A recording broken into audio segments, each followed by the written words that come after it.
Hello friends, market analysis के आज के वीडियो में आपका स्वागत है।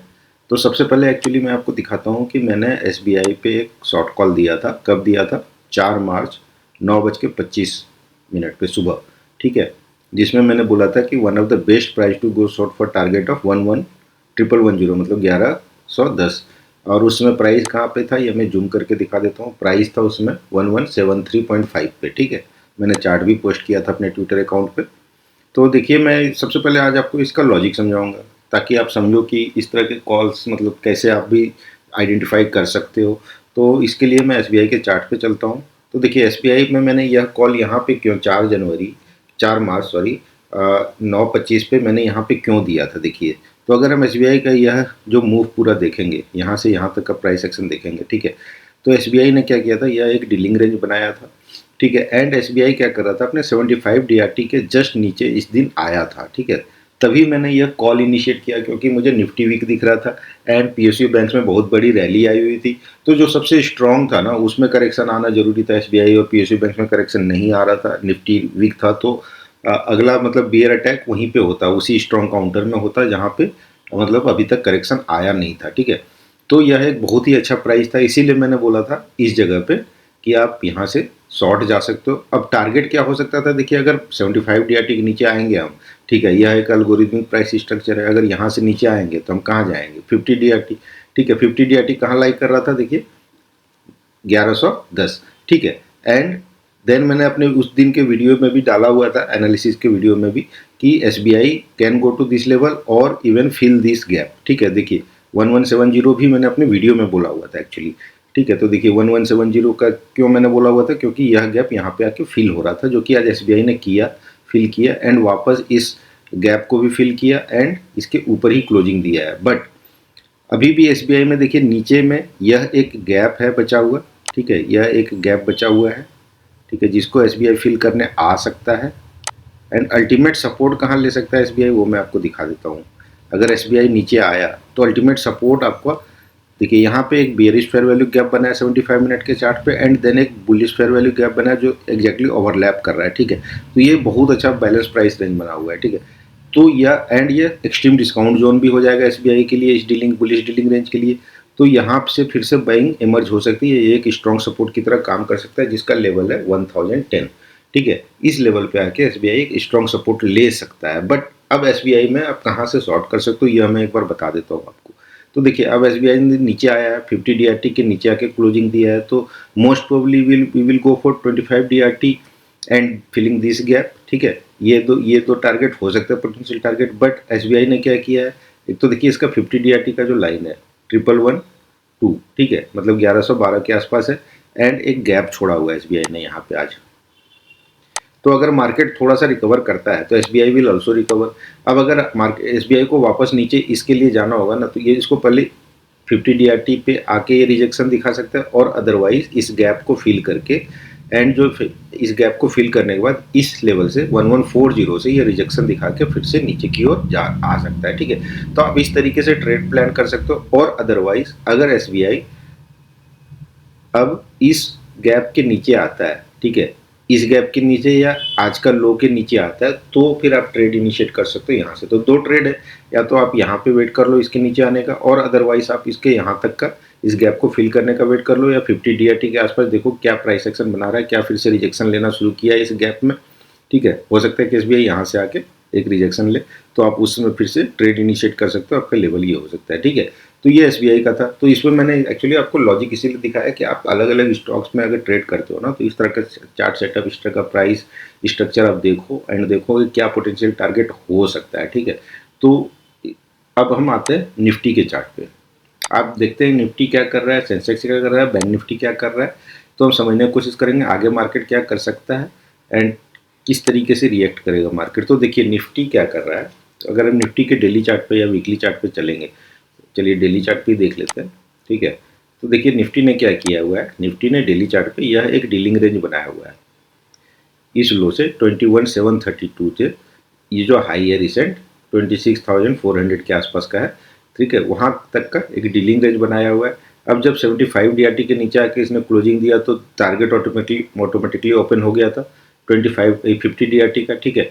अब आज निफ्टी ने क्या किया, इसने 50 DRT नीचे कहीं ओपनिंग दिया यहाँ पे, ठीक है। अब देखिए यहीं से इसने कहाँ पे आज सपोर्ट लिया, सो देखिए यह एक फेयर वैल्यू गैप है वीकली चार्ट पे। देखिए यहाँ पे मैं आपको दिखाता हूँ, अगर हम वीकली चार्ट पे चलेंगे ना निफ्टी के, तो देखिए 50 DRT का लाइन कहाँ लाई कर रहा है, 24,062। अब देखिए मैंने आज आपको एक ट्वीट भी किया था दिन में, मार्केट आवर में। देखिए कहाँ पे ट्वीट किया था, मैं दिखाता हूँ आपको।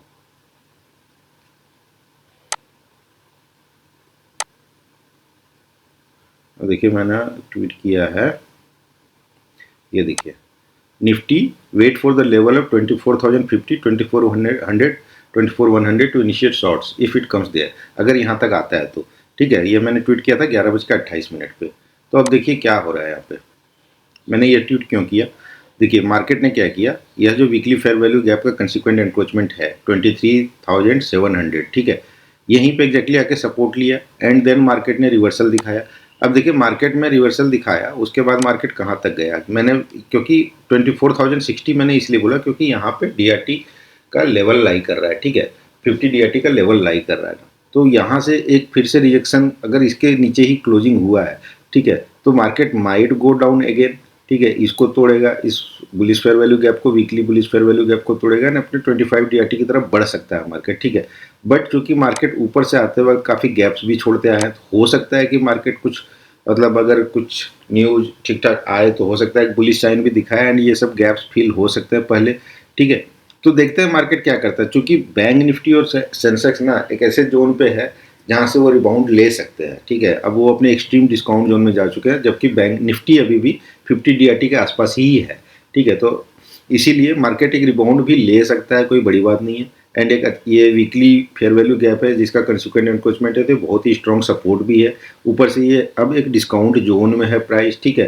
तो यहाँ पे ये सपोर्ट का काम कर सकता है until and unless it disrespect this consequent encroachment to 23,700, ठीक है। दूसरा जो फैक्टर हो रहा है, क्रूड बहुत ही भाग रहा है। कल 15% फ्राइडे को भागा था, आज भी सुबह 20% तक गया हुआ था ऊपर, अभी करेक्ट होके कहीं पे क्रूड अभी कितने परसेंट पे देखते हैं, 12% पे, ठीक है। तो क्रूड भी एक बहुत बड़ा फैक्टर हो रहा है मार्केट को गिराने में, अपार्ट फ्रॉम दैट वॉर, ठीक है। तो देखते हैं मार्केट आगे क्या कर सकता है। बट अब निफ्टी के लिए यह एक सब इम्पोर्टेंट रेजिस्टेंस भी है अब, ठीक है। ये जो गैप है, तो इसका जो 50% कंसिक्वेंट एनक्रोचमेंट है दैट इज 24,230 240, और ये जो पूरा रेंज है, ठीक है, यह एक गैप की तरह, ये रेजिस्टेंस की तरह काम करेगा। और दूसरा रेजिस्टेंस यहाँ से भी ले सकता है निफ्टी 24,060 70 के आसपास से, ये 50 DRT का लाइन, ठीक है। तो अगर इसके ऊपर मार्केट नहीं जाता, यहीं से रिजेक्ट होना शुरू करता है, तो मार्केट विल गो डाउन। अगर नहीं तो यहाँ तक मार्केट रिबाउंड कर सकता है, इस गैप को फिल कर सकता है, और इवन इस गैप को भी फिल करने वापस आ जाता है। और ये मैं आपको दिखा चुका हूँ 25,150 और 200 एक बहुत ही इंपॉर्टेंट रेजिस्टेंस की तरह मार्केट के लिए बन चुका है अभी, ठीक है। तो देखते हैं आगे मार्केट क्या करता है। देखिए अब मैं दूसरा आपको दिखाता हूँ बैंक निफ्टी का चार्ट। बैंक निफ्टी में भी मैंने 57,700 का टारगेट दिया हुआ था, और वीडियो में मैंने बताया था कि हो सकता है बैंक निफ्टी 55,500 तक भी जा सकता है। क्यों, उसका रीजन था, देखिए मैं दिखाता हूँ आपको। तो बैंक निफ्टी देखिए क्या कर रहा है, अगर हम इसका डीलिंग रेंज लेंगे बैंक निफ्टी का, ठीक है, अगर वीकली चार्ट पे हम डीलिंग रेंज लेंगे, ठीक है, बैंक निफ्टी का देखिए डीलिंग रेंज यहाँ से यहाँ तक का डीलिंग रेंज अगर हम लेंगे, ठीक है, तो बैंक निफ्टी कहाँ है, अपने 25 DRT के आसपास है। एंड यह एक मैंने 55,700 600 का टारगेट इसलिए दिया था क्योंकि देखिए यहाँ पे एक गैप भी था जिसको फिल करने आ सकता था, ठीक है। तो यह हुआ है एंड आज इससे रिजेक्ट होकर मार्केट इसके ऊपर बंद हुआ है, ठीक है, इसके ऊपर जस्ट बंद किया है मार्केट ने, ठीक है। तो देखते हैं ये एक सपोर्ट पे है, बैंक निफ्टी एक सपोर्ट पे है, ठीक है। दूसरा सेंसेक्स देख लीजिए आप, सेंसेक्स क्या कर रहा है, सेंसेक्स भी अपने एक सपोर्ट पे है। सेंसेक्स भी देखिए 25 DRT तक तो नहीं गया है, अपार्ट फ्रॉम दैट इसी गैप को इसने आज सपोर्ट बनाया है, ठीक है, एंड यहीं से रिजेक्ट हुआ है। बट देखिए अब सेंसेक्स में क्या है, यह जो फेयर वैल्यू गैप है ना, एक यहाँ पे फेयर वैल्यू गैप था और एक ये गैप बना है, ठीक है। तो सेंसेक्स में एक इमीडिएट रेजिस्टेंस ऊपर की ओर बन चुका है, ठीक है। सेंसेक्स में एक इमीडिएट रेजिस्टेंस ऊपर की तरफ है, बैंक निफ्टी में भी एक रेजिस्टेंस बन चुका है इमीडिएट, ठीक है। तो देखते हैं मार्केट मोस्ट प्रोबेबली एक अगर बाउंस बैक दिखाता है भी तो यहाँ तक मैक्सिमम दिखा सकता है आपको, and then again go back. ठीक है, तो देखते हैं। अब देखिए इंपॉर्टेंट लेवल पे, लेवल्स आपको पता होना चाहिए, अब उस लेवल पे वेट कीजिए। ठीक है, इसीलिए मैंने सुबह ये ट्वीट भी किया था कि wait for this level to initiate shorts. अगर यहाँ पे आप अगर यहाँ तक का वेट नहीं कर सकते हो तो फिर मार्केट आपके स्टॉप लॉसेस खाएगा। ठीक है, तो लेवल्स ड्रॉ करना आप जानिए, लेवल्स एल्गोरिथमिक प्राइस स्ट्रक्चर और लेवल कौन से हैं वहाँ तक का वेट कीजिए। वहाँ पे अब जैसे यहाँ पे है, ठीक है, तो ये कंसिक्वेंट एनक्रोचमेंट है, ये वीकली फेयर वैल्यू गैप है। ठीक है, तो आप इसको ना एक मतलब एक अच्छा सपोर्ट मान सकते थे मार्केट के लिए। जब मार्केट आज यहाँ तक गया तो वहाँ से आप लॉन्ग जा सकते थे मार्केट के लिए। देखिए यहाँ पे 5 मिनट के चार्ट पे क्या कोई लॉन्ग एंट्री दिया है मार्केट ने आज? अगर हम 5 मिनट का चार्ट देखेंगे, ठीक है, तो देखिए मार्केट ने क्या किया, कहीं पे लॉन्ग एंट्री है, पहला फेयर वैल्यू गैप बुलिश यहाँ बनाया, एंड देन दूसरा फेयर वैल्यू गैप बनाया, तो यहाँ पे आपको एंट्री दिया था मार्केट ने। देखिए बुलिश एंट्री यहाँ पे दिया था, यह fair value gap consequent encroachment से रिजेक्शन, एंड देन जब तो यहाँ से आप एंट्री ले सकते थे, इस स्टॉप लॉस के साथ आप एंट्री ले सकते थे। एक अच्छा आपको अप मूव यहाँ तक के लिए मिल जाता, जो कि 50 DRT का लाइन था। ठीक है, तो आप यह मूव एंटिसिपेट दिन में कर सकते थे। तो बाकी मेरा यही कहना है कि अभी ओवरनाइट पोजीशन आप लोग होप कैरी नहीं कर रहे हो। ठीक है, एंड दिन में ना लेवल्स का भी वेट कीजिए। अभी सुबह मतलब मार्केट खुलते ही आप मार्केट में ट्रेड करना मत शुरू कीजिए। देखिए मार्केट कहाँ खुला है, वो किस लेवल के आसपास खुला है, एल्गोरिथमिक कौन से लेवल के आसपास खुला है। जैसे सपोज कल गैप अप ले सपोज मार्केट, ठीक है, तो देखिए कि क्या यहाँ खुला है, कहीं यहाँ खुला है तो फिर वेट कीजिए, देखिए कि इस कंसिक्वेंट एनक्रोचमेंट पे क्या रिएक्शन दे रहा है। ठीक है, क्या इसके ऊपर जाके ट्रेड कर रहा है, इसके ऊपर फेयर वैल्यू गैप बुलिश बना रहा है, तो अगर इसके ऊपर फेयर वैल्यू गैप बुलिश बना रहा है इसका मतलब मार्केट ऊपर जाएगा। अगर यहाँ से रिजेक्शन दे रहा है, यहाँ पे आपको शॉर्ट एंट्री के लिए मॉडल दे रहा है, ठीक है, तो यहाँ से फिर से मार्केट नीचे जाएगा। उसी तरीके से अगर मार्केट सपोज यहीं से देखिए यहाँ इस लेवल पे क्या कर रहा है, तो इस तरीके से ट्रेड कीजिए इंट्राडे बेसिस पे भी राइट नाउ। ओवरनाइट पोजीशंस मत कैरी कीजिए, बड़े गैप अप और गैप डाउन का अभी खतरा बना हुआ है, तो कैपिटल वाइप आउट हो सकता है। अगर आपका ट्रेड गलत डायरेक्शन में बैठा हुआ ओवरनाइट तो वो हो सकता है। ठीक है, तो इसीलिए एंड आप लोगों से मेरी विनती है कि मेरे चैनल को सब्सक्राइब कीजिए। अब मैं एक चीज़ और दिखा देता हूँ आपको कि मैंने आज 2 कॉल दिए। ठीक है, सॉरी NTPC का मैंने आज कॉल दिया है, उसके पीछे रीजन है।